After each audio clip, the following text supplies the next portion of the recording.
ពេលតែតឡាមួយរាល់ហើយតែប្រមុនមានការធ្វើតេស្តស្អាតបងប្រើប្រាស់ដែលទេមុននឹងកុលភីហើយមានការពន្យារយៈពេលប្រហែលឆ្នាំដែរ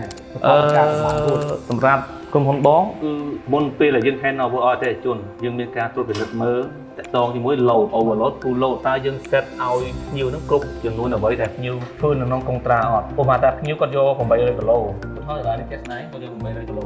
ដល់ពេលចាក់ស្ដែងយើងជាបាន800គីឡូអញ្ចឹងមានបញ្ហាអញ្ចឹងយើងទៅថ្លឹងឲ្យគ្រប់800គីឡូយើងធ្វើតេស្តឲ្យគាត់មើលពីប្រព័ន្ធសុវត្ថិភាពទូសង្គ្រោះពេលដាច់ភ្លើងអីចឹងណាហើយតាក់ទងមួយទៀត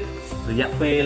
នៃការពេញសេវាកម្មនោះគឺខាងខ្ញុំវាជូនភ្ញៀវគឺ12ខែបាទហ្នឹងហើយតាក់ទងនឹងគ្រឿងបន្លាស់នោះគឺរយៈពេល2ឆ្នាំទៅលើម៉ូទ័រហើយនឹង control តែជាទូទៅវាម៉ូទ័រវាអត់មានបញ្ហាទេបញ្ហារបស់ចរាយន្តយើងមានតែមេរោគរបស់ចរាយន្តគឺទឹកភ្លៀងបើយើងធ្វើវាបានល្អ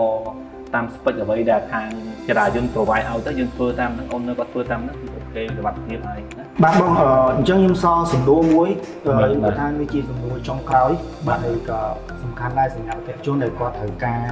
លេខទំនាក់ទំនងបាទអញ្ចឹងសំណួរនេះគឺគាត់ថាសួរថារាល់សេវាកម្មទាំងអស់ដែលបងបានឲ្យដាក់ខាងលើបំបញ្ញយើងទាំងអស់ហ្នឹងបាទតើបើសិនជាយើងចង់ទំនាក់ទំនងដើម្បីធ្វើការចង់ដឹងព័ត៌មានបន្ថែមឬក៏ប្រឹក្សាបាទប្រឹក្សាទៅក្នុងសេវាកម្មដែលបងរ៉ាយដាក់ខាងលើមិញតើខ្ញុំអាចតាក់ទងតាមលេខណាដែរបងអាចជួយញ៉ាំបានហ្នឹងហើយសម្រាប់ការងារចង់មកខាងបងអូនចង់បានតំណែងសិក្សាតាក់ទងស្ពេចចរាយន្តចង់បានលោតប្រព័ន្ធម៉ានអីចឹងណាបងអាចតាក់ទងតាមលេខទូរស័ព្ទដែលមាន016 99 99 59និងលេខមួយខ្សែទៀត092 551 678បាទបងបាទអរគុណច្រើនបងអរគុណ